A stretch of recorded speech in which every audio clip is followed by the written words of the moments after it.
जल्दी विश्वास होता है। और इस देश के लोगों को मूर्ख तो बनाया जा सकता है बहुत आसानी से, लेकिन यह समझाना उतना ही मुश्किल है कि तुम मूर्ख बना दिए गए, बन तो जाते हैं।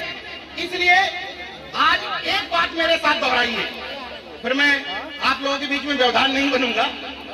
एक बात मेरे साथ में दोहराइए, मैं कहूंगा सबसे बड़ा रोग, आप कहेंगे क्या कहेंगे लोग, सबसे बड़ा रोग क्या कहेंगे लोग, सबसे बड़ा रोग क्या कहेंगे लोग, सबसे बड़ा रोग क्या कहेंगे लोग।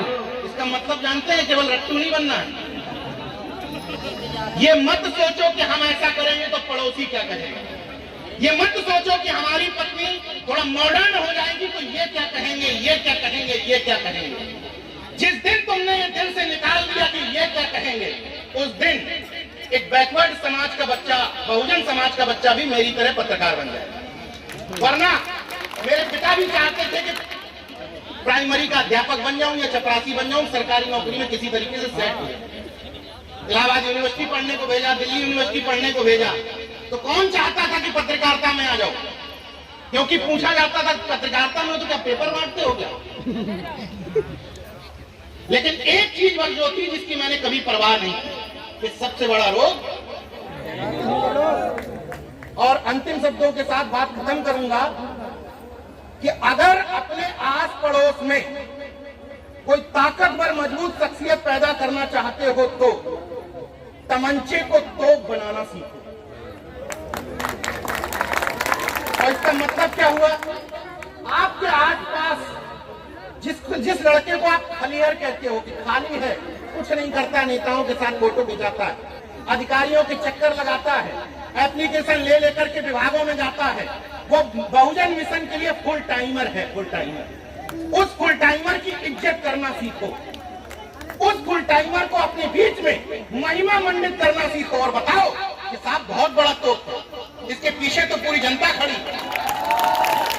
तो जो छोटी मोटी चीजों के लिए फोन करते घूमते हो ना, ये नहीं हो रहा, वो नहीं हो रहा, उस जो तमंचे को तोप बना के प्रेजेंट करोगे, उसके फोन से काम हो जाएगा। लेकिन ये कहना बंद करे, करना पड़ेगा।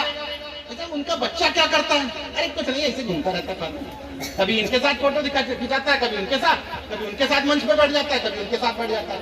जो ये फालतू का है, क्योंकि जो IIT का टॉपर है वो समाज में नजर नहीं आएगा, AC ऑफिस में बैठा हुआ नजर आएगा।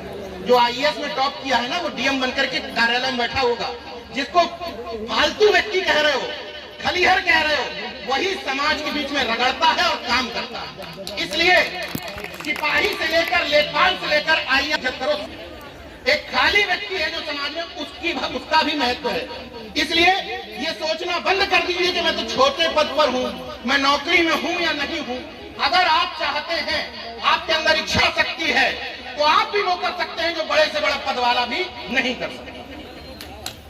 और मैं अंतिम लाइनों के साथ बात खत्म करूंगा ये कहते हुए कि अगर विकल्प को चुन लिया है तो इन्हीं विकल्पों में रहना है, भटकने की जरूरत नहीं है।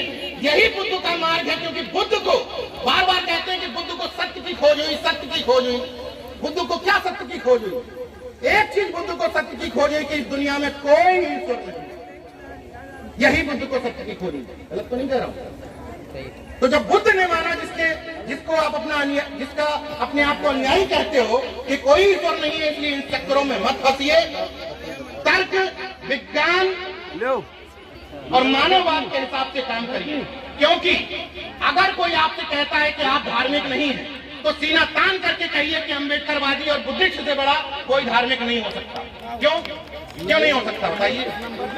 क्योंकि धर्म की परिभाषा ही बदल दी गई। नमक का धर्म होता है उसका कसैलापन, चीनी का धर्म होता है उसका मिठास, इंसान का धर्म होता है इंसानियत, और मानव का धर्म होता है वो हमारे अंदर है ना। तो हम आपसे बड़ा धार्मिक कौन? कोई नहीं। अभी तो परिंदे शुमार करना है, फिर हम बताएंगे कि किस किस पे वार करना है। अभी तो परिंदे शुमार करना है, फिर हम बौद्धिस्ट, अम्बेडकरवादी मिलकर बताएंगे कि किस किस पे वार करना है।